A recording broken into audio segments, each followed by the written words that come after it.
Your legs recovered from last weekend's bike rides? Yes, they have. Mine too. Felt pretty good. I'm surprised. My recovery in general has been quite a bit better lately. I think, Really? Yeah, I think it's a balancing of my training a little bit more. It's not that I do a ton of it. I just been a little bit more focused. And I think also nutrition and hydration has played a big part of it. I think I was really neglecting the hydration part and electrolyte balance because it's been hot and whatever. But I was feeling really good over a couple of days there, and I was trying to kind of march my way back through, okay, how do I feel like this again? Because I haven't been feeling like this for a while. And so I was kind of getting into remembering how I used to manage higher training volumes and more intensity in my past, and thinking through some of the, I guess, recovery methods I used to use, which were, let's just say there weren't a lot of them. I didn't spend a lot of time recovering outside of sleep and nutrition, which are always going to be your two top ones or your two top approaches to being recovered. Nothing will trump those two, but some other things that I did. And as I was kind of, doing some Googling, and I came back across the blood flow restriction as a recovery method. And so then I started digging into the rabbit hole of blood flow restriction and what are people talking about now, because about 15 years ago, it was really popular and there was quite a bit of science that was coming out on the hypertrophy side of things, muscle growth side of things, not so much on the endurance side, but a little bit. But more on that. There was also the recovery benefits from it, or rehabilitation, benefits of it. And I thought, man, this would be an interesting topic to talk about. And then I started digging deeper, and I got into a lot of new research that's happening specifically on the recovery side of blood flow restriction. So we can, for those people that don't know what that is, we should talk about it, but we'll just kind of call it BFR for short. And anyhow, I think everybody's looking for an edge at some point on, like, how do I feel better? How do I get back to my workouts a little bit faster? How do I speed up this recovery, get rid of this quote unquote soreness, and just feel better and perform better? And there's a lot of value and a lot of benefit in BFR. And I think, again, like, it kind of escaped my mind because I don't see a lot of people using it or talking about it much. It's not that it's not being utilized. It's just not, a lot of people aren't talking about it. The people that are talking about it, generally speaking, are going to be your highest level strength and conditioning coaches or therapists that are working with athletes most of the time. Or the other end of that spectrum would be like a physiotherapist, physical therapist that might be working like a rehabilitation setting, a clinical rehabilitation setting where they're working with folks that are injured and are very restricted in ways. So anyway, BFR training, let's talk about it. Well, I'm not surprised that we're starting to see more research out there about the hypertrophy effects, because if you think about how BFR came to be, originally it was used more in the rehabilitation setting. And going back to, thinking about BFR, I think it initially was used with military service individuals when they had a limb, I don't know what you call it. Like an amputation. Amputation, yeah, where they still had some aspect of flesh available to be able to heal and all of that. So it was used there. And then within athletic training and in sports settings, we've used it for rehabilitation for individuals with muscle strains or some type of tendinopathy and whatnot. And so you're using it more on your extremities, so arms, legs, those types of things. And so, the reason why you would use it, one would be to bring fresh blood flow into the area, because when you're bringing in blood flow to the area, then you're bringing in nutrients to help heal those structures. And a lot of times those structures like tendons, they don't get a whole lot of circulation or blood flow, direct blood flow. So when you're talking about doing that, then also you're working on strength training or rehab, let's say for somebody that has had an ACL injury. A lot of times the quadriceps start to shut down. You have to work on bringing in a neurological function back to neurological stimulation to the quadriceps. So working on developing the quadriceps strength and creating hypertrophy there. So there's kind of a base as far as the BFR. So now that it's been utilized in that setting, and then talking about it being more in the recovery setting, it really kind of makes sense. It does make perfect sense. So for people that are listening, like, what the hell is BFR? Like, what is this? Basically, it's blood flow restriction, and we call it blood flow restriction training. You could also probably put therapy at the end. You could probably put recovery at the end. Or exercise. There's all kinds of stuff you could probably put at the end, but blood flow restriction, what exactly is happening here? Well, in short, it would basically be, this is a very rudimentary look at it, and we can break it down into maybe more specific terms. It's almost like putting a tourniquet around your limbs, so your arm, both arms, your leg or both legs. And what that's doing is it's really restricting, not totally shutting down venous blood flow. So that's the blood leaving the muscle, right? You're not shutting down the arterial blood flow, which is the blood going to the muscle cells and to the limb. Those are the deeper, lower lying, when I say deeper, just deep tissue, like closer to the bones, if you will. That's the vascular system that's carrying blood to or away from the heart.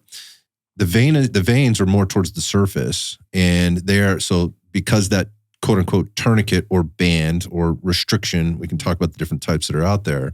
But it's basically like a tourniquet, is slowing that down dramatically to the point where it could almost be shutting it down almost completely. So sensations that you might feel would be some swelling in the area, really restricted movement. You might be very vascular at the distal end or the end below where you've applied. Yeah, think about like if you went to the phlebotomist or gave blood or whatever else, they tie that band around your arm.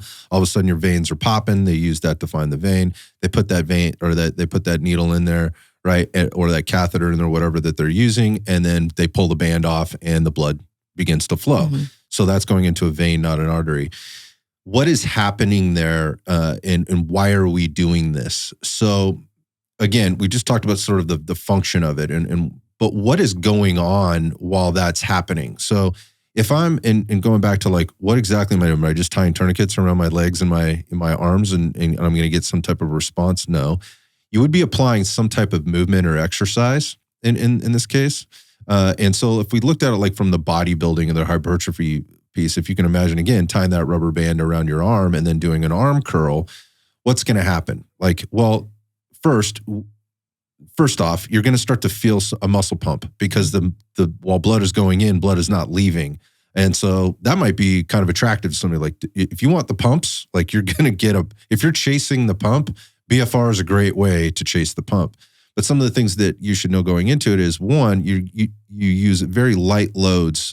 Well, let's just say you can utilize lighter loads and get a much stronger muscle building signal, a hormonal response, and also a volumization of those cells and a pushing in and pulling out of nutrients into those cells, which for anybody that's into muscle building, they're probably like, if you didn't hear about this at this point, your ears should be perked up right now. Like, whoa, what? Wait, because that's all the same stuff you're trying to do with all your fancy supplements, and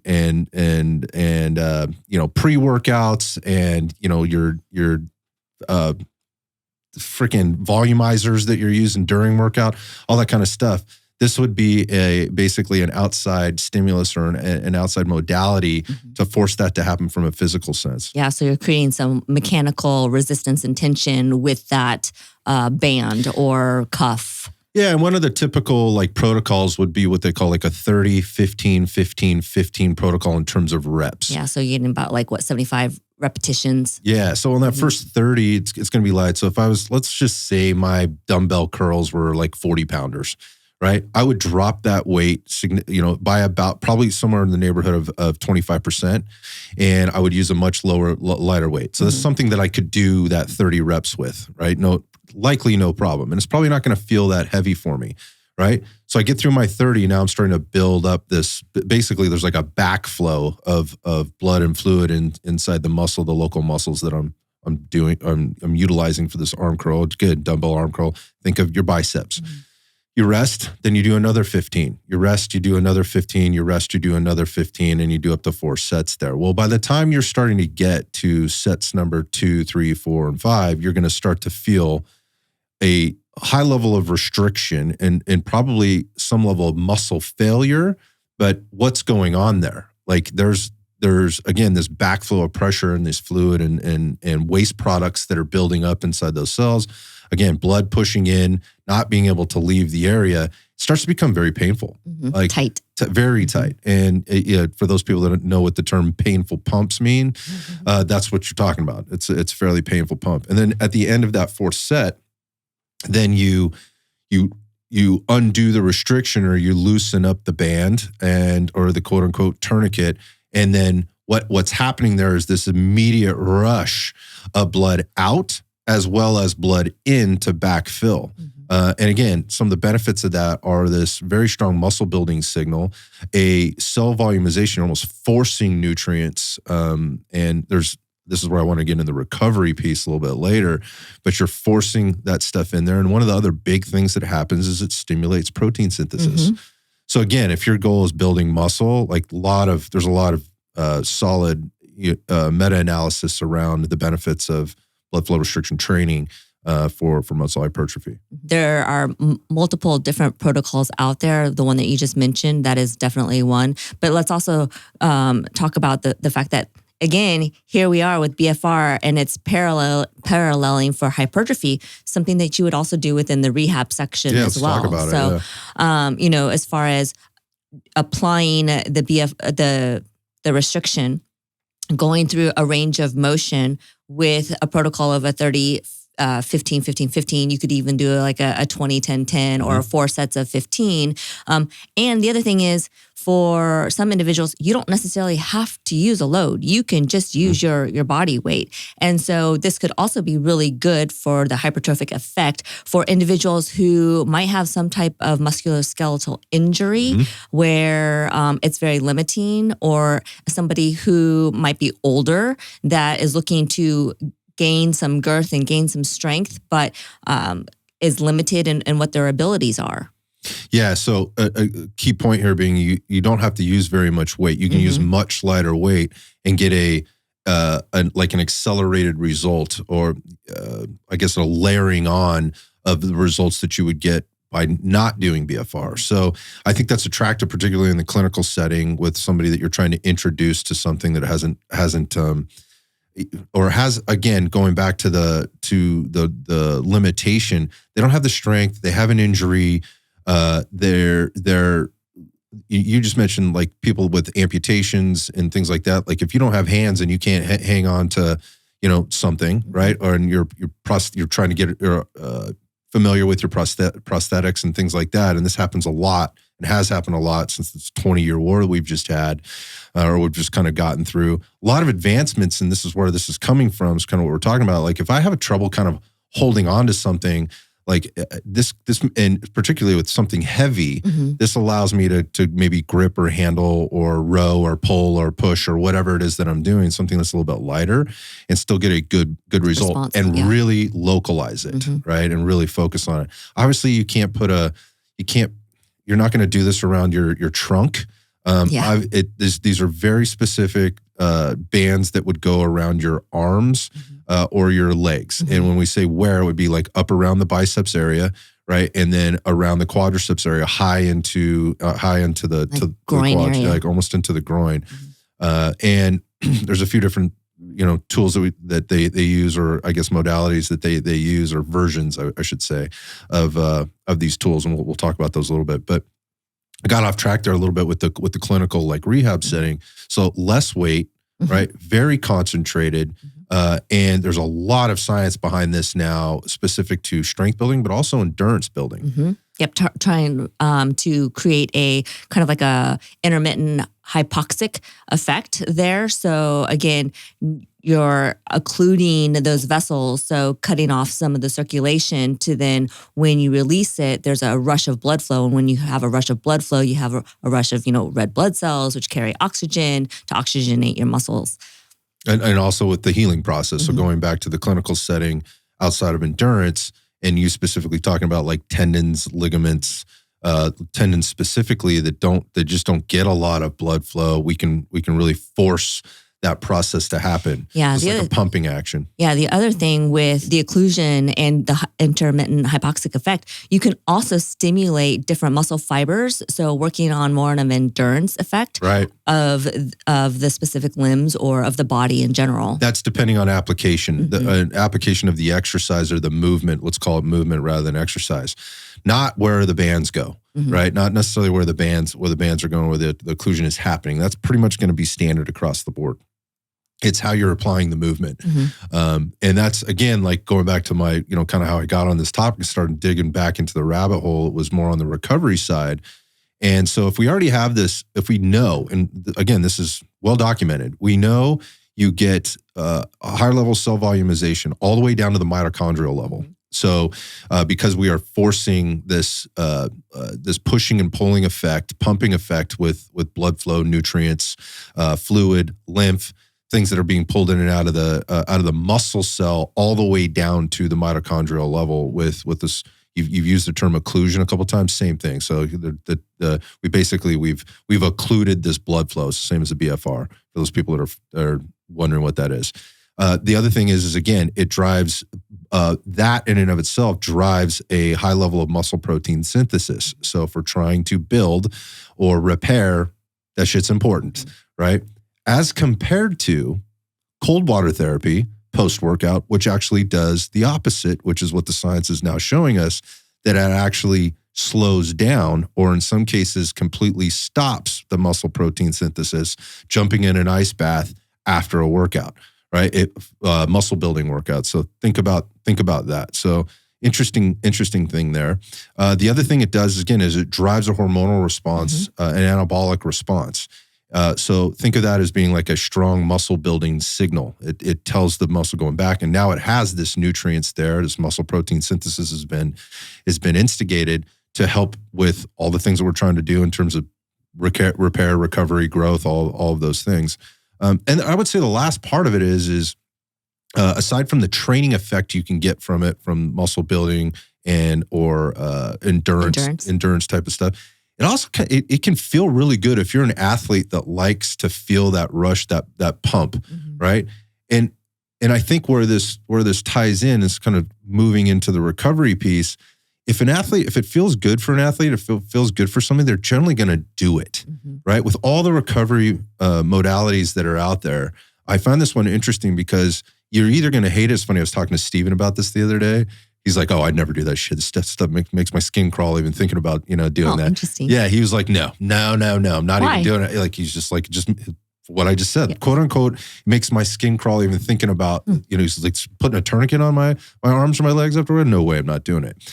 And he goes, I understand what the science says, but I'm not doing it. And so I think that's important especially if you're a coach or a physician or a physiotherapist, somebody that is trying to get somebody to maybe get into a recovery protocol of some type. You got to give them the stuff that they're going to do, right? Or even strength building. It could be, for some people, that discomfort could feel really good, and for other people, it might make their skin crawl and completely detract from them even wanting to attempt it.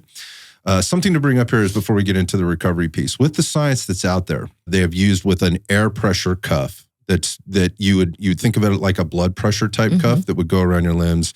And they use a sphygmomanometer, which is like what's on the end of it. It's like the bulb with the tube that fills up the cuff with the air, to very, very specific measurement or milligrams of mercury. Millimeters. Millimeters of mercury within the cuff. And so there are some very specific science about like how much is required for certain training adaptations versus how much might be too much. And the reality of it is most people are probably not going to go too much. The issue would be that they're not giving enough pressure.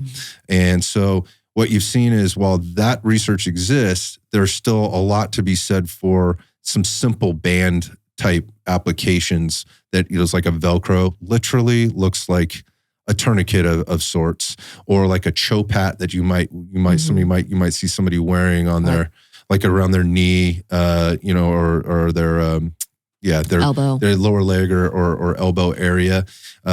So you're going to be cranking on this thing. And so the risk of you overdoing the pressure is probably much lower than you actually not giving it enough. Mm-hmm. So remember, it's going to be uncomfortable.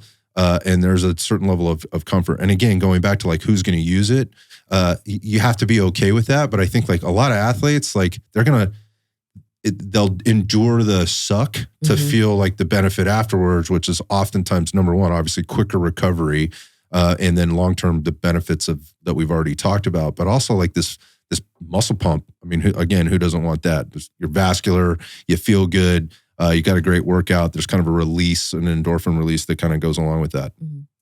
You know, they also have bands that you can use, like a really large open-ended rubber band, maybe like an inch or inch and a half thick, or I guess width, that you can apply to use for BFR as well. Yeah, so getting into the recovery piece. That's just harder to use because if you're by yourself, you know, trying to apply that, if you're trying to apply it to your arm, you only have one other hand to help yourself. But you can do it to your legs easily. Yeah, so there's a thing about like the actual application of the device, if you will, putting it on. And so that's another thing. Like, is it convenient or is it not convenient? And, trying to apply, to your arm. For those watching, is like a heroin addict, like trying to fucking hit himself in the arm or whatever. It's like you're using your mouth a little bit and your arm a little bit and your chin to hold shit on there. Legs are a little easier, but arms are a little bit annoying. Or can be. I've seen people even use like knee wraps, that you use in the gym. You could totally use that, or wrist wrap if you have very small biceps, very small arms. But I've seen people use those. Those can be used. But again, like from a convenience perspective, there's a company that I've seen out there that is actually making a pair of shorts. They're like Lycra compression short, much like the company 2XU. If you guys know about them, they're an Aussie company that does a compression. They make compression clothing with science-backed and research-backed compression clothing. There's only a couple companies in the world that actually do this. There's a lot of companies that pretend to, but 2XU is one of those. I definitely give them a plug. They're amazing. Again, an Aussie company. And the reason I say that, or I make such a big deal about that, is because this other company is also based out of Australia. They're based out of the UK, but they work closely with Australians. I'm going to get into that in a second. But they make a pair of shorts that has the cuffs built into them. And these are Velcro straps, so they're self-applied. There's no air pressure there. And they also make a shirt, so if you just think about like a pair of compression shorts with a built-in inner band, like where it needs to be. So you could loosen it and walk around with these things on, right? And then tighten them, walk around with them on, and you don't have to worry about it falling off or whatever. You don't have all this, bands trailing behind you or whatever else. And the shirt, very, very similar. It's like a compression upper, t-shirt where you have, you can easily built-in bands around the arms.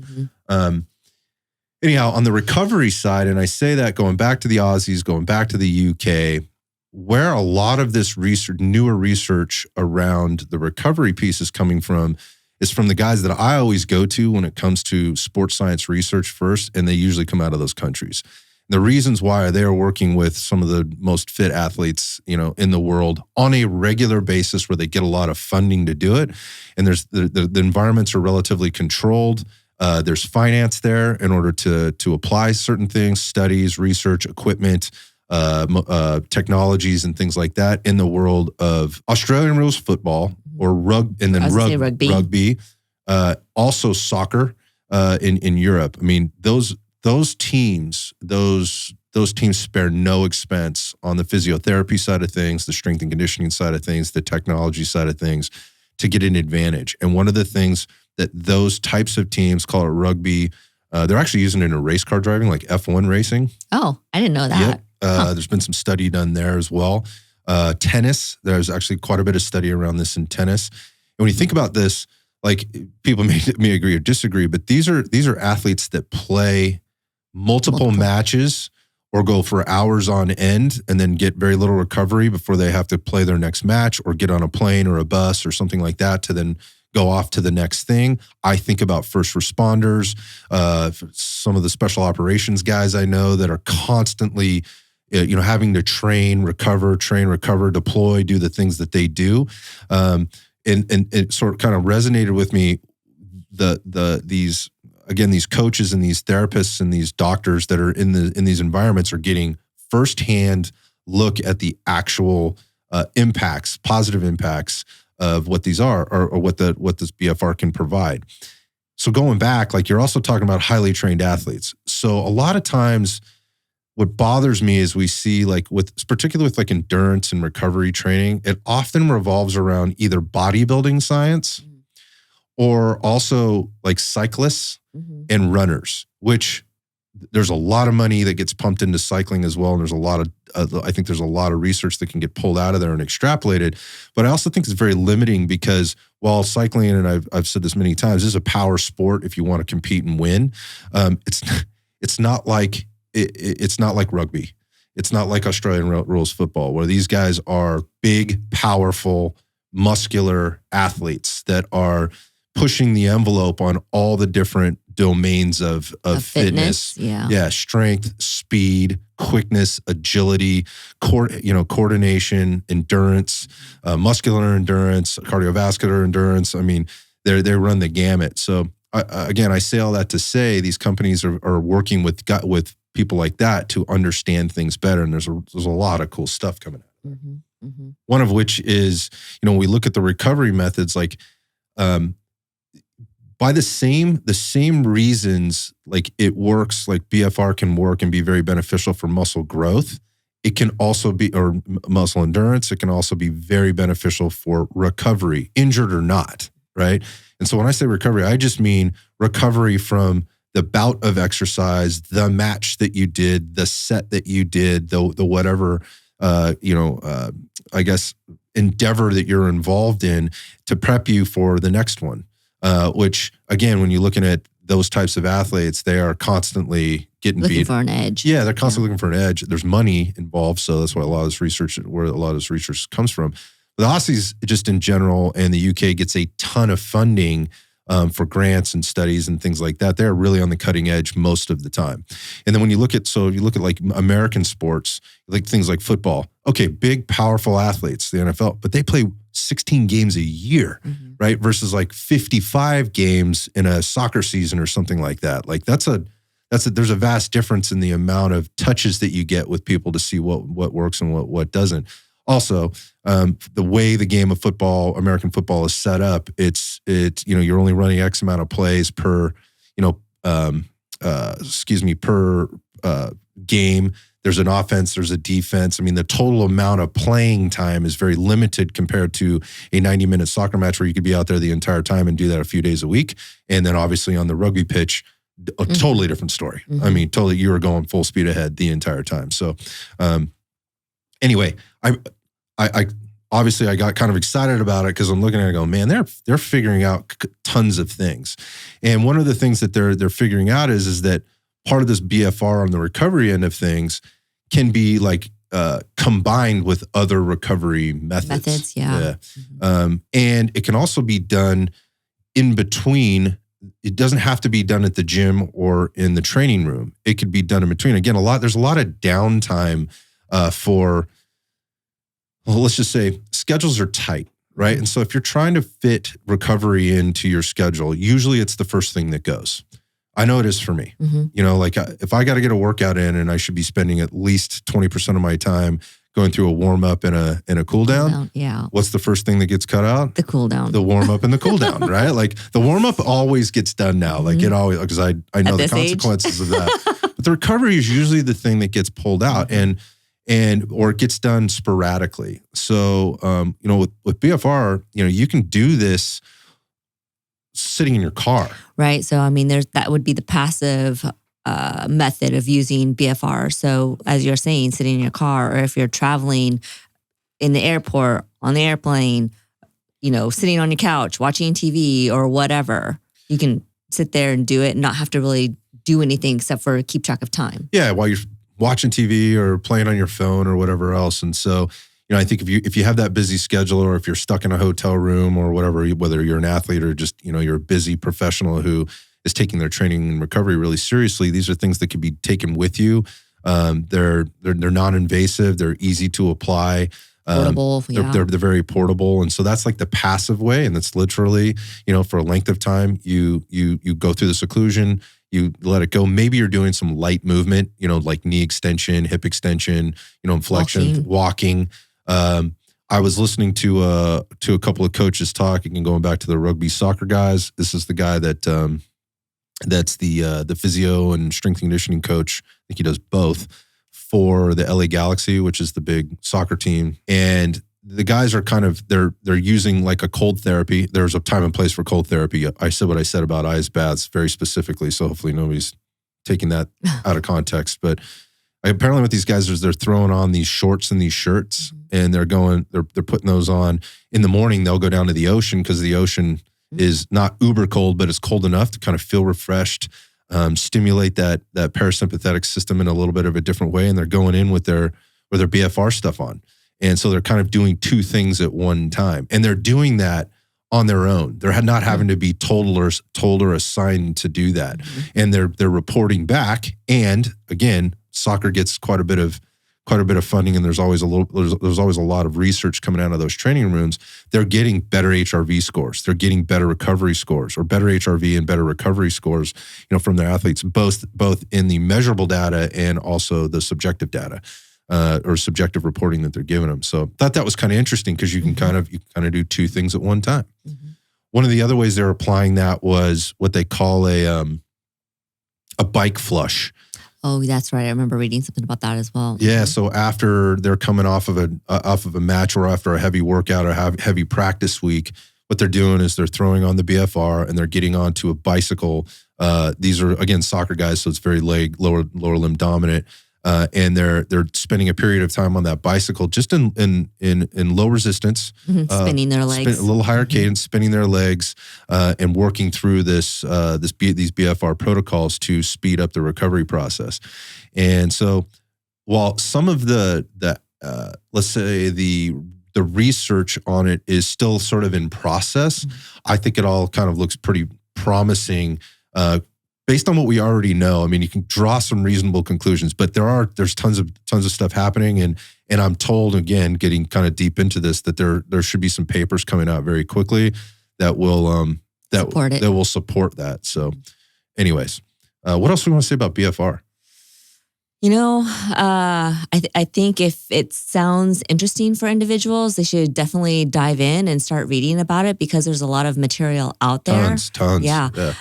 And anymore, there's products being put out, so it makes it more accessible for individuals. And it's one of those low risk, I think, types of recovery methods that people can utilize. I would say, of course, with anything, there are some contraindications that go along with it. So if you have any kind of like vascular issues or diabetes or anything like that, issues, you would want to, not do it. But also, again, I think it's pretty readily accessible. Totally. I mean, you can literally get on Amazon right now. If you're listening to this, get on Amazon and you will see all kinds of quote unquote BFR bands. They're not all created equal. You spend enough, it's like Amazon with anything else. Like if you want seldomly will you get good like training equipment on Amazon. You're going to have to go straight to the source to get that stuff. There are some companies out there. The shorts and the shirts that I mentioned, I'll go ahead and give them a plug, because I think they got a good product. I think it's a little pricey, but I think they got a good product. It's called Hytro, Hytro. They do a good job. Smart guys, smart company doing smart thing. Again, I don't know about the price. But then again, they have a very unique product, and there's definitely some value there. You might try them. There's also there's a couple other companies that do make the air pressured ones that you can get into. There's also some out there that have let's just say like a pod on it that can communicate with an app. And so it'll give you some data or feedback, back to you. I think about this, because these things can be used. I mentioned about the guys jumping into the ocean. You can use BFR in the water. You can use it again on your bike. You could use it while you're walking or running on a treadmill. There's a lot of different application here. So I would think about, before you buy a product, like, where am I going to actually be wearing this? Because the ones that are air pressured, like going into the water or the pool with that and expecting that to hold up for a long time, I might be a little apprehensive of that. So something to think about. Versus like, obviously I'm not going to probably wear a shirt while I'm swimming, but the compression shorts might work for me. You know, if I was going to go that route, I'd think about that. I'm likely, you know, I would want to have the thing that kind of suits my needs the best. And, you know, you don't have to spend a lot of money. Go get the cheap shit, you know, to start. You don't have to spend a lot of money. I'm not saying don't buy it from Amazon. I'm just saying, buyer beware. You get what you pay for. So think about that. And again, we've even mentioned like, shit, you could just use your knee wraps and give it a try in the gym, or have, you know, use one of the,